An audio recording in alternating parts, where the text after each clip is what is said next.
So Samson's parents were praying parents, and God said to Samson's parents, here's the deal. He's going to take some land, but few conditions. Because it's going to cost you. It'll cost you to take some land. It'll cost you more not to. We'll talk about that, but it'll always cost you. So he says conditions is number one is this. He'll never cut his hair. Don't cut his hair, because his hair is going to be a sign of God's presence in his life. Second thing, he should never touch anything from the grape. Never have like a fruit juice or anything like that, okay? No grapes. And third thing is don't touch dead things. Don't touch dead things. Okay, well, I'm like, okay, I don't touch a lot of dead stuff, okay? So, like, I could probably deal with some of that, but a lot of it, I'm like, it seems a little bit unnecessary, a little bit old school, and so Samson understands that, and so it says, though, that in Scripture, if he would do those things, the Spirit of God would come upon him in power, which is awesome, okay? The Spirit of God has never come upon me with power. I have wanted him to a lot. I have prayed for that. I have seen the power team, okay? I've seen powerful people do powerful things, and they're like, you're going to give your heart to Jesus when I rip this phone book. 1, 2, rip. And I'm like, yes, okay, I just gave my heart to Christ again. This is awesome. I can't even rip a church program on a busy week, okay? I have a hard time with that stuff. But I like that gift. So anyway, that's how God's Spirit would come upon him. So when Samson was like 6, can you imagine how annoying living for God must have been as a 6-year-old for Samson? Showing up, like he's got like long hair and everyone's like, you look like a girl. One time they would say that. One time, friends, because remember said power. He'd be like, Samson, okay, boom, done. A bummer though, they're having soccer, it's done with soccer, everyone else is like enjoying, someone's mom brings fruit juice and he can't, right? In junior high, everyone's running to the morgue and playing with dead people and he's like, I can't, right? So I'm sure it was a burden for him, okay? But Samson, he's strong, he's powerful, he's called to take the land. Think about this, though. God said if you're faithful, you'll be fruitful. People didn't identify him as being faithful because fruitful will distract everybody's attention because we're mesmerized with fruitful. And so people didn't look at Samson and say, wow, the presence of God. They're like, dude, the guy's ripped. Look at this guy. How do we get like that? What conference is he speaking at? Like, I want to hear that. I want to learn that. I want to get that. And so he's faithful, though. And then it says one day, it says he goes to his parents and says, hey, I saw this gal I like, and would you go get her for me? Which, this is not a relationship seminar, because if it were, I'd have a red flag there, okay? I think you ought to do your own bidding when it comes to courting, okay? I don't think you ought to go to your parents. That's a red flag to do the work for you. And they say to Samson, isn't there a relative of yours that suits you? Which I think is another red flag, okay? That's illegal in 49 states, and Arkansas is thinking about it, okay? That's you know, so it's one of those deals, right? So he's frustrated. So they're not offended. They didn't get it. So don't explain it to them until afterwards. So now Samson's super strong, but Samson's also got a weakness, right? They say that males are the stronger sex, okay? But they're not. Females are the stronger sex because of the weakness, and the stronger sex for the weaker sex makes them very weak. You know what I'm saying? Okay, so Samson is that guy. Another time, it says he goes over and he sees a gal and wants to get married, and parents don't like that, but he goes in there and he's beginning to forget about his calling, and he's just coasting. And so he's ended up entertaining this gal. He gets engaged, and people come up to him, and they want to know, hey, the enemy wants to eliminate Samson of the thing that makes him strong. And I don't think that's just a 3,000 year ago tactic. I think the enemy is after everything that makes you equipped to take land. Because he was born for a purpose. He was born for a purpose. Every time he looked in the mirror, he'd be reminded of his purpose.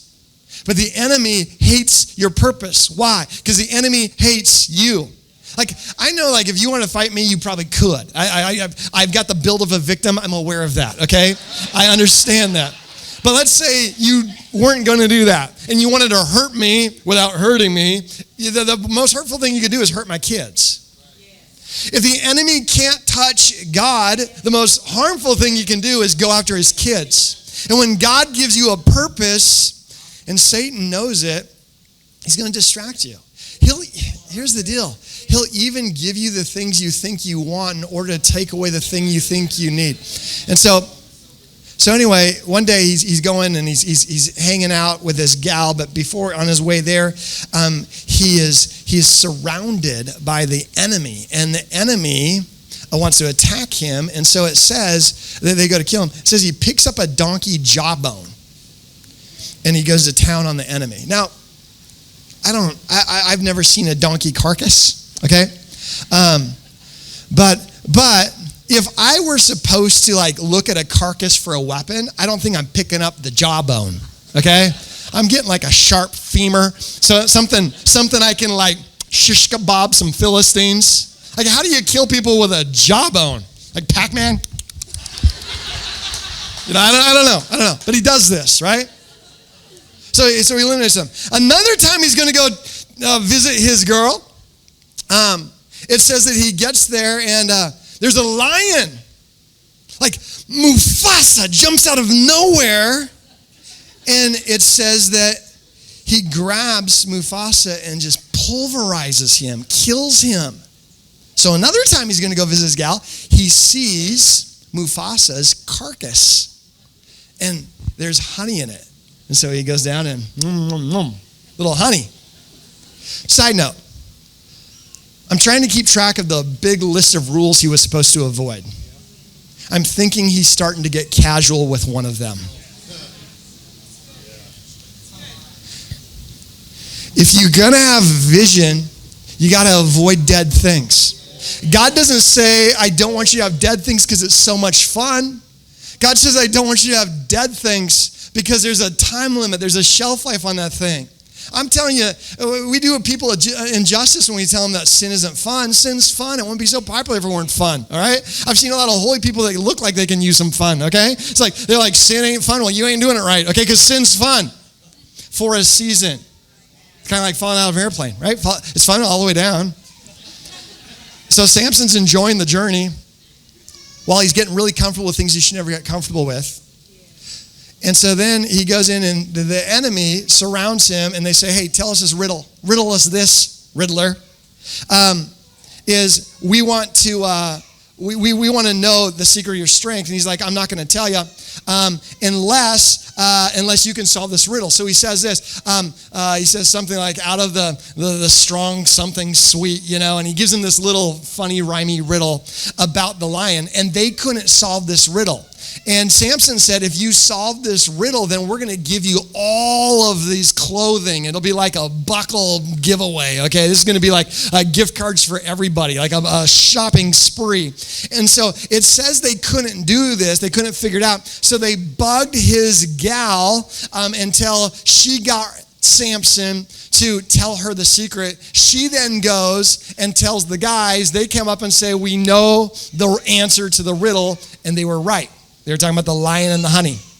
So, Samson says, you would have not known this had you not plowed with my heifer. Now, again, not a relationship seminar. If it were, I would recommend you not calling your significant other a heifer. Nor would I recommend you letting other people plow with her. Okay, but anyway. Let's be mature. Let's be mature. So Samson's upset. Well, then they take his wife, his fiance, then her dad gives her to somebody else, and he's mad. It's not working out for him. So he gets mad, and so he like takes these foxes together, ties their tails, puts a torch between the tails as you do, and sends them into the field, burns everybody up, all that kind of stuff. Another time it says he goes to spend the night with a prostitute. This is not street evangelism, okay? This is not a good thing. Samson goes to this gal's house, spends the night. The enemy knows where to find him. They see his patterns. Side note, God's very gracious. He's slow to anger and rich in mercy. Why? Because it's not about you. It's about the land he's called you to take. And he's giving you a chance to take the exit from sin. Say, get on the off-ramp. Come on now. Move away from there. But Samson is lulled. So it says then all the enemy surrounds him, and he sneaks out, goes to the welcome to Philistia, big gate of the city, and rips down the gate. So he's just flaunting his fruitfulness while he's wasting his faithfulness, thinking he can get away with it forever. Some of you have had enough faithful disciplines in your past, it would take a few years for anyone to know that you're not anymore. Because we could look like we're faithful without being faithful. And especially if we can hide behind some fruit, no one will know the difference. So then we get to a spot where we get to chapter 16. And I want us to look at verse 4 through 6 of 1 Samuel chapter 16. It says, sometime later, Samuel, this is where he gets in all sorts of trouble. He fell in love with a woman in the valley of Sorek whose name was Delilah, which is a great name. Great radio show. Okay, I definitely recommend it. The rulers of the Philistines went to Delilah and said, see if you can lure Samson into showing you the secret of his great strength and how we can overpower him so that we can tie him up and subdue him. So Delilah said to Samson, tell me the secret of your great strength and how you can be tied up and subdued. Again, not a relationship seminar. If it were, and your significant other asks how they can best kill you, call the hotline, okay? That is time. It is a red flag in relationships. But Samson doesn't seem to be concerned. And this is crazy. This is sometimes the Bible is written in such a different culture, it doesn't even make sense to our culture. This is one of those times. So let me explain it, because it wouldn't make sense. Sometimes in that culture in those days, guys wanted something from a gal, and they were willing to say whatever they needed to say in order to get whatever they wanted to get. Isn't that crazy? So anyway, that was going on in that culture. So he's like, yeah, whatever.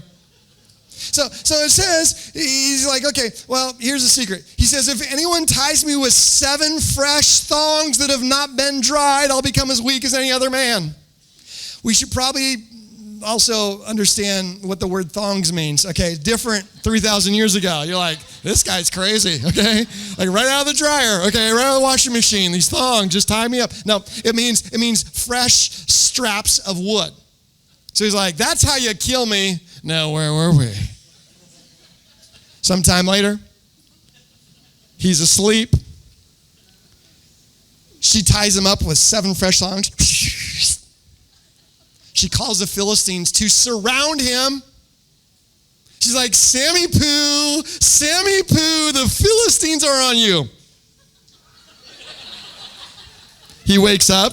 Ooh, this is awkward. 7 fresh thongs that are still wet. Snap, crackle, pop. Sam destroys the Philistines. That's not cool. If you're dating someone and you trusted them to tell you how to kill them and they lied to you, where do you go from there, right? So you can tell that this healthy, functional relationship is starting to have some dysfunction creep in now. There's some secrets, okay? And so they're having some issues. We see here's what Delilah says. Samson, you've made a fool of me. You've lied to me. Come now. Tell me how you can be tied up. Now, I don't know how this works because I am genetically inferior. I am a male. But this gal has the power to turn a table like nobody's business. Because he's about ready to have a stern talking to her. Like, that wasn't really, honestly, that wasn't cool. Like how you tried to kill me. And she's like, I had my friends over, and I promised them I could do this. I don't even know if I could trust you anymore. So he says, I was just kidding. The thongs, no. It's 7 new ropes. New ropes, not the old ones. No, those will not work. New ropes. Where were we? Sometime later, he falls asleep. She ties him up with 7 new ropes, invites the Philistines. Oh, Sammy Poo! He wakes up, odd. Snap, crackle, pop. Sam destroys the Philistines. Would hate to have been in that house that night. What's the matter, honey? Nothing. You know, nothing means something, right? What's the matter, honey? Nothing. If I have to tell you, it doesn't even count. Samson understands something's going on. Doesn't need a therapist to understand his relationship is starting to have some cracks. She says, it's the second time you've done this to me, not cool at all. He says, I'm sorry. I'm so sorry. Here, it's 7 braids in my hair. You make me look like Jason Momoa. I am gone, okay? Weak. Not going to work. Where were we? And so she fixes his hair when he falls asleep, brings in the enemy, 7 braids in his hair. Sammy Poo. He wakes up. Odd, I look like Medusa. Snap, crackle, pop. Sam destroys them. I don't think this marriage is going to last. Okay? We clearly see we've got habitual lying going on from Samson. Dr. Phil wouldn't even know what to do with the guy. So we see here, it says, oh, this one's tough. So she goes for the nuclear bomb. She says in verse 15, she says to him, how can you say I love you? Oh, don't go with an L word, okay? How can you say I love you when you won't confide in me? This is the 3rd time you've made a fool of me and haven't told me the secret of your great strength. With such nagging, she prodded him day after day after day after day after day after day after day until he was tired to death. He's like, shut your mouth. I don't even care. I hope I die. I am done listening to you.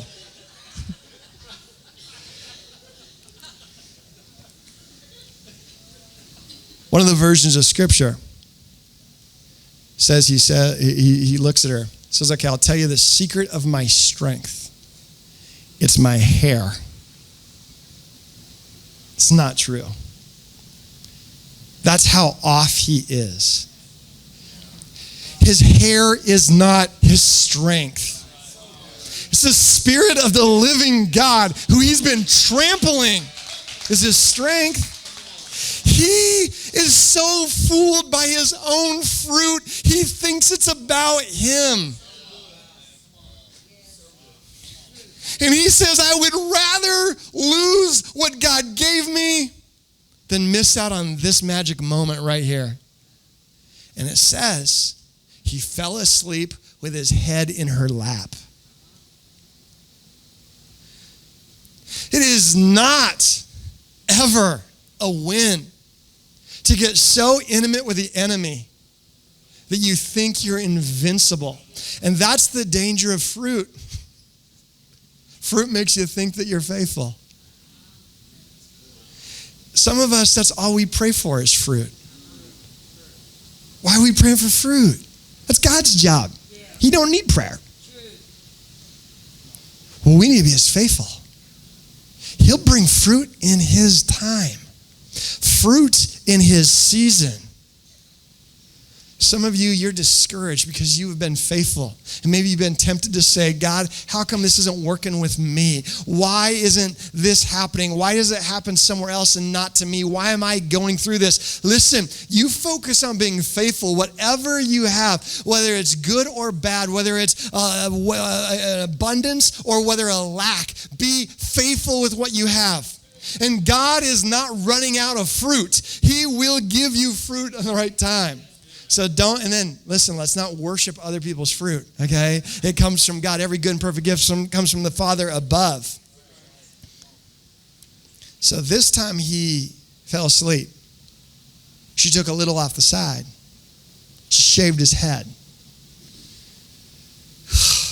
Okay. Samson was born to take land.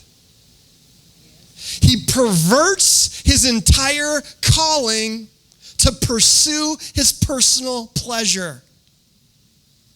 And he's not the last one who's ever done that. Why? Because there's more at stake than just you. It's not about your one-night stand. It's not about your being weary and doing well. It's about a generation of people who need you to take some land. That's why you were born. So don't grow weary in doing well, for at the proper time you'll reap a harvest if, conditional, if you faint not. So he falls asleep, shaved his head. The Philistines come as they had before. She says, Sammy Poo, the Philistines.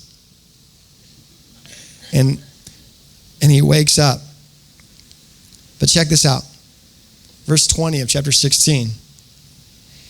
It says, he awoke from his sleep and he thought, this is what arrogance says, I'll go out as before and shake myself free. Keyword, myself. But, and you know, if you ever work with this word, everything after the word but stinks, okay? He's got a great plan, but he did not know that the Lord had left him.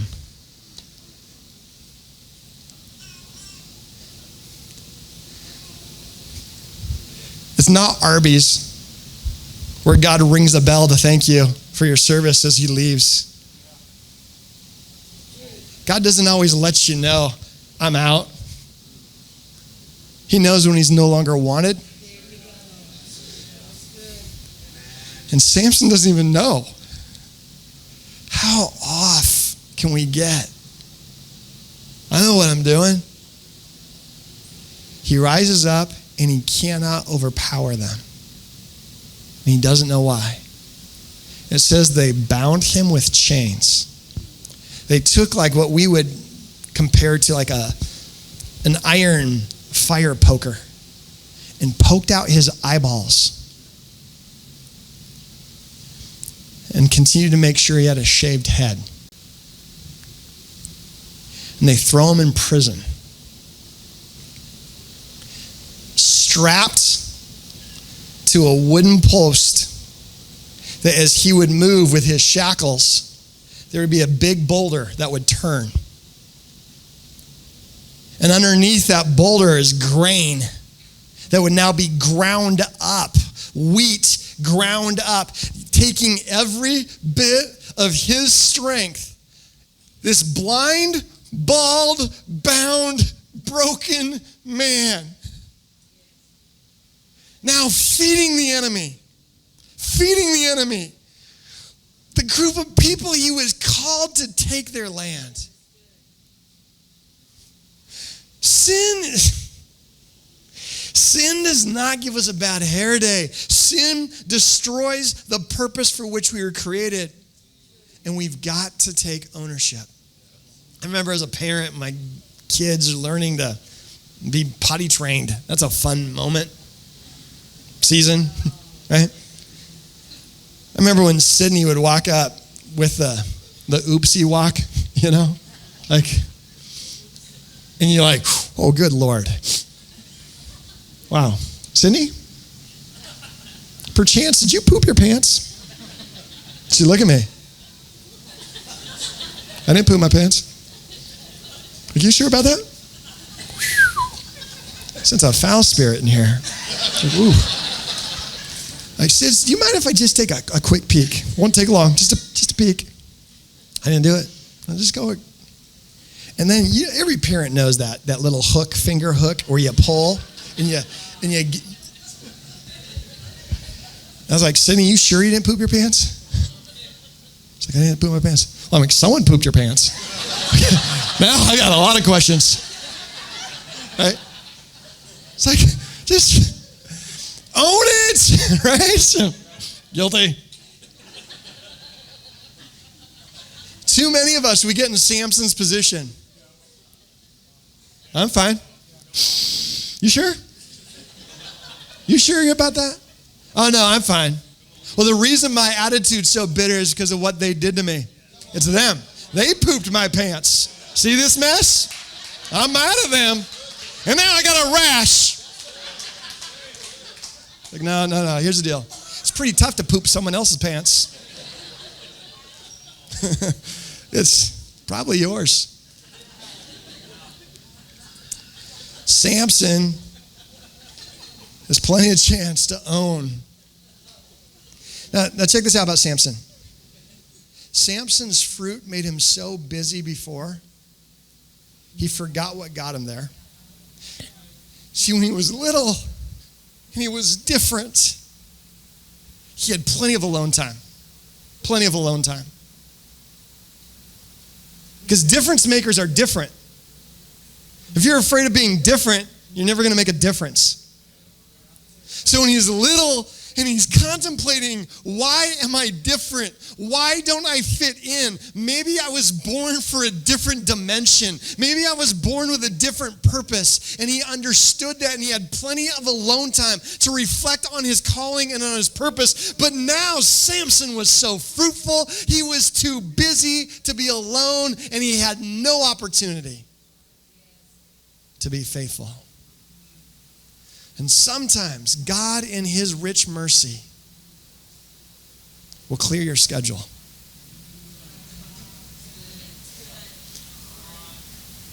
And now ain't no one talking to him.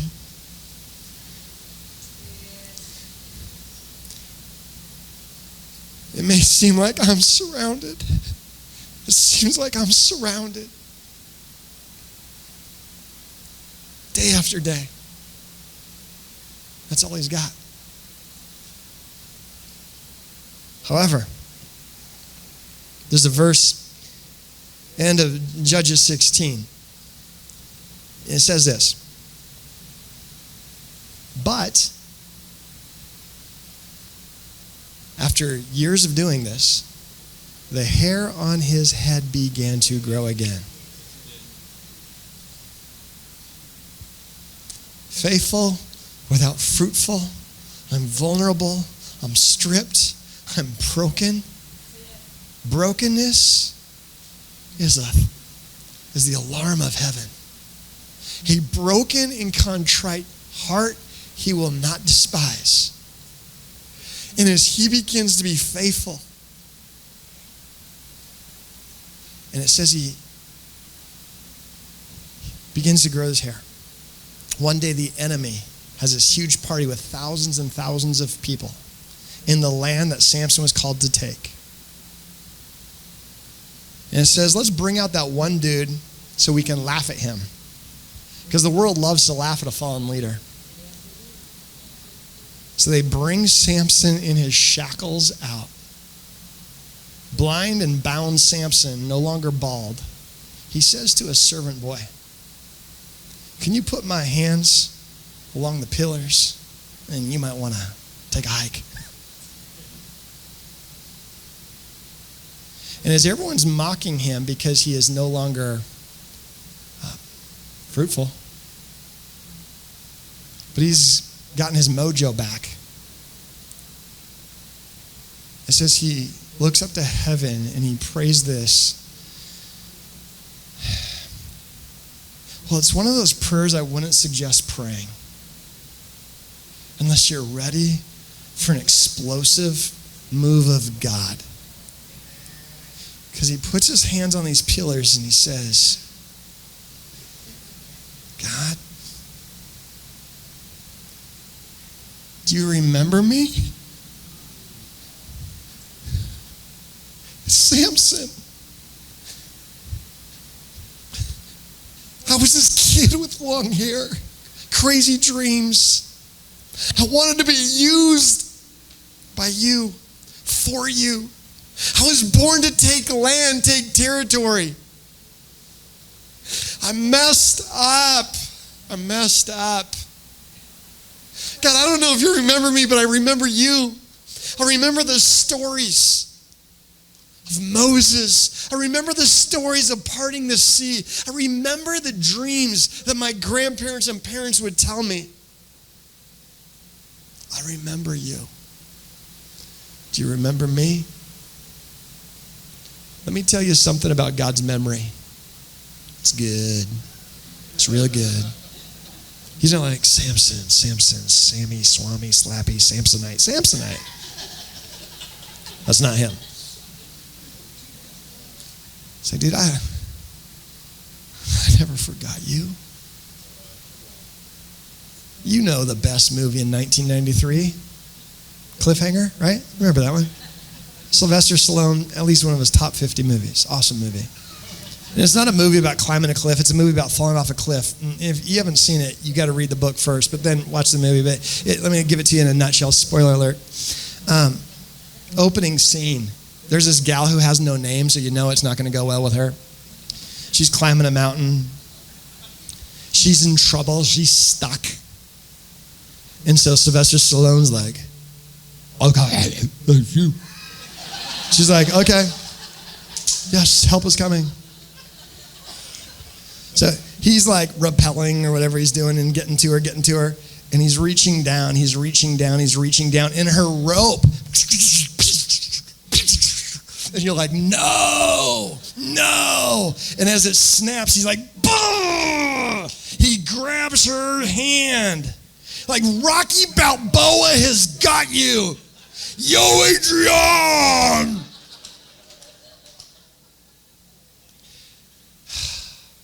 And then his hands start shaking. You're like, no. And she starts slipping. And the last thing she ever sees is, Adrian!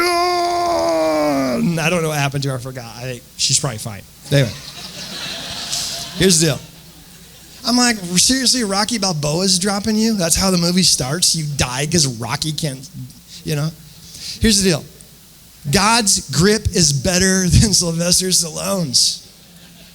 Some of you are like, I'm falling. God's got you. What can separate you from the love of God? Can height? Can depth? Can principality? Can power? Nothing. So when you say, God, you got me. God, do you remember me? He's like, I remember you. So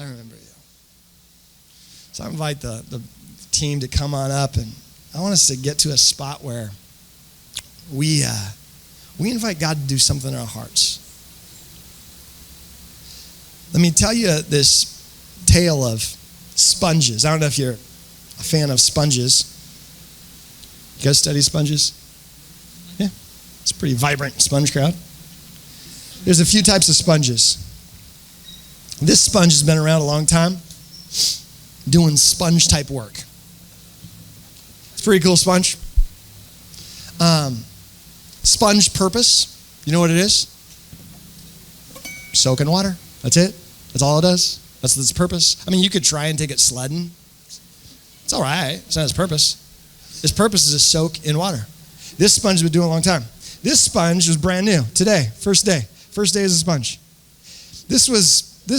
Even though it was born to soak in water, until today it didn't even believe in water. It didn't. It was aquagnostic. This sponge was. It's like, I don't know. And I'm not trying to be flippant or rude. You don't even need to believe in your purpose to have one. You don't. I mean, Now, I'm not trying to minimize the journey to discover it, but you've got one. You were born with purpose. So you walk into it. Some of you are waiting to be called by God.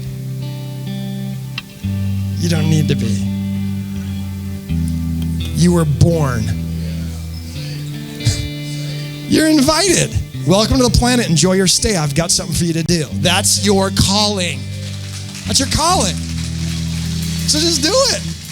Take some land.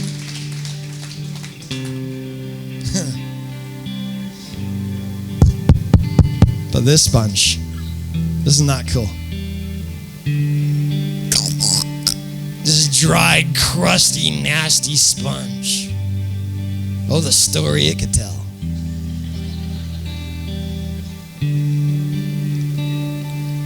You know how you make a sponge hardened? You can't make it hardened just right out of the package. The only way to make a sponge hardened is to enjoy the very atmosphere for which it was created and then remove itself. Let me tell you this story. Don't judge it. He's got a story. One day he was sitting in the cafeteria bucket, and all the other sponges were there, and he floated over to the edge of the bucket, looked over. It's like, looks like freedom. Look at all that space outside of the bucket. I'm tired of living in the bucket. They're like, don't knock it off, dude. That's not even funny. He's like, I'm serious. I'm serious this time. I'm going out of the bucket. Like, don't. So he's like, I'm gonna 1, 2.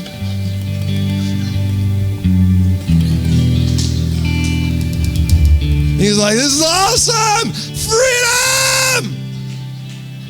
And he loved life outside the bucket for a season. And then it's hard and he's crusty. Listen, there's a few types of people in this room. Some of you, my goodness, you are doing exactly what you were created to do. You're soaking in the presence of the living God. That's your purpose. You're saying, you tell me where I go. I'm ready. I'm on it. When God says, I want you to grow, you're on it. You'll do whatever difficult next step because God's blessing's always after the next step. Some of you, this is odd. You're like, okay, I don't even know how to swim. And this is a fairly intense swimmers club. Trying to figure this out. You're born for it. When you open up your heart and say, search me, oh God, He'll find you. Buckle up. That's why you were born. That's why you were born. But there's some people here who this is your story. What's crazy is no one around you would even guess. Because you can hide unfaithfulness behind the image of fruitfulness for a long time. But there's a part of your soul, your heart, your spirit that is crusty, that is disobedient.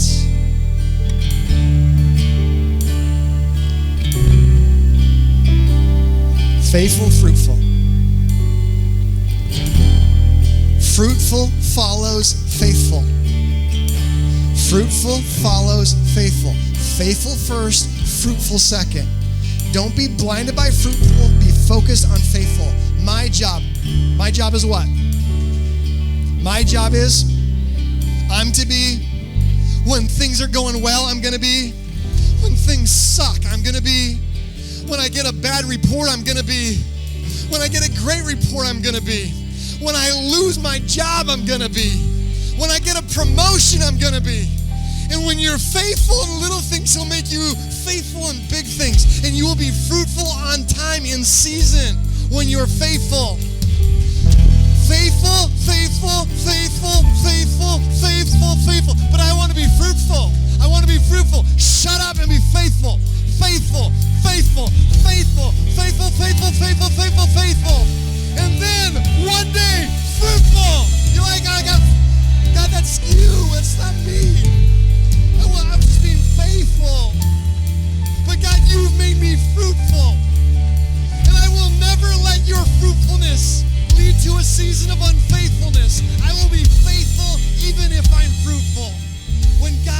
answer something. Last thing is this, and is this. What do? How complicated is it to get this sucker back to its intended purpose? 6 weeks of punishment, shame and guilt, a little judgment. You need a moment to soak the environment that you were created to absorb. So would you stand to your feet and lift your hands to heaven? If we are going to take land, it's not by some fruitful seminar. It's not waiting for the fancy pants person to lead us there. It is waiting right now to say, Spirit of the living God, do you remember me today? And let the power of God's Spirit flow in every avenue of your life right now. Spirit of the living God, open the windows of heaven. Fall down in this place. I pray. Samson then looks around and he's surrounded. He's surrounded. He says, God, it looks like I'm surrounded. Am I surrounded by you? It looks like I'm surrounded. Are you still there? Because if I'm just seeing things and your presence is here, I don't care who surrounds me. Come on, we're going to sing that chorus. It may look like I'm surrounded. I'll tell you, and I don't know, we probably weren't going to sing that chorus. That's a great idea, huh? Then I want to sing your chorus, whatever that was. If I knew how to sing, I'd be able to coolly lead that in there. I couldn't. That's why I had to be like, I don't think that's the song. But that was just for us. But check this out. You're not surrounded by just trials and tribulations. You are surrounded by the living God. Right now, open up your hearts. Open up your hearts. Open up your spirit. Invite the Spirit of the living God, the God who called you when you were 6, the God who formed you when you were in your mother's womb. Right now, begin to saturate your soul. It doesn't matter what that looks like. It doesn't matter what that sounds like right now. Invite the Spirit of the living God. If you are dried up, it's time to get filled up. If you are bent out of shape, it's time to get broken and contrite, and He can create in you a new work. So right now, begin to invite the Spirit of the living God. Let's sing that part. It may look like I'm surrounded, but I'm surrounded by you.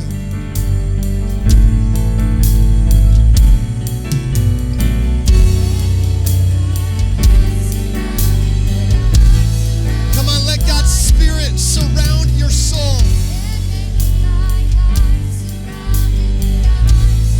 I don't care if there's thousands of the enemy taunting you. You were called by God. You were equipped by God. You were empowered by the living God. Look out, enemy.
Walls come down in your community. Walls come down in your home. Walls come down when you invite the Spirit of the living God. Listen, tonight I want to give some of you permission to walk out into the area that God has called you.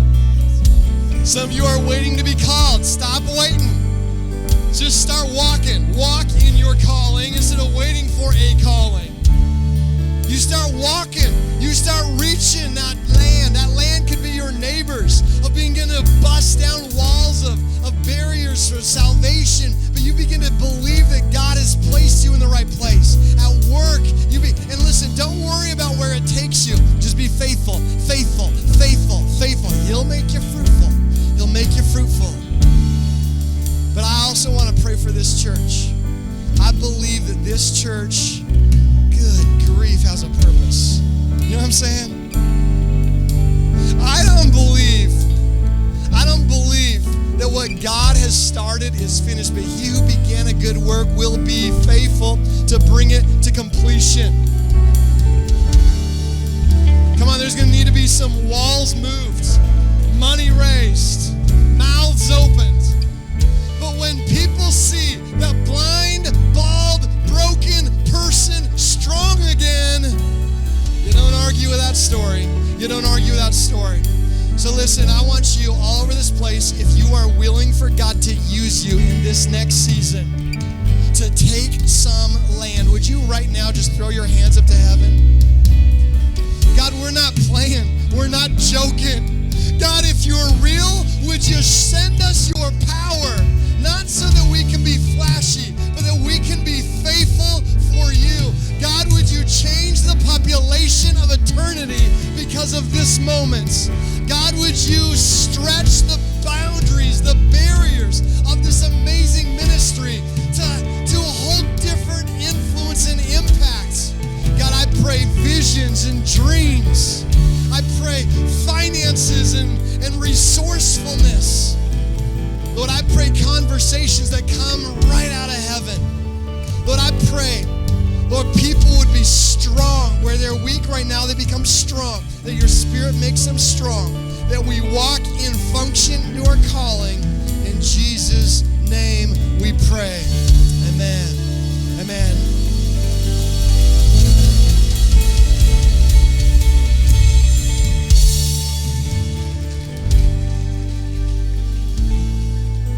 One last time, I'm going to pass off to Pastor Bo. One last time, it may look like I'm surrounded, and I want us to just sing with a swag in our soul. I want you to think of Stockton. I want you to think of El Dorado. I want you to think of Ash Grove. I want you to think of Bolivar. I want you to think of end. I want you to think of the biggest challenge that you're going to face. And not a confidence in ourselves, but a swag that God's presence is going to do what he said he's going to do. One last time as we sing it together.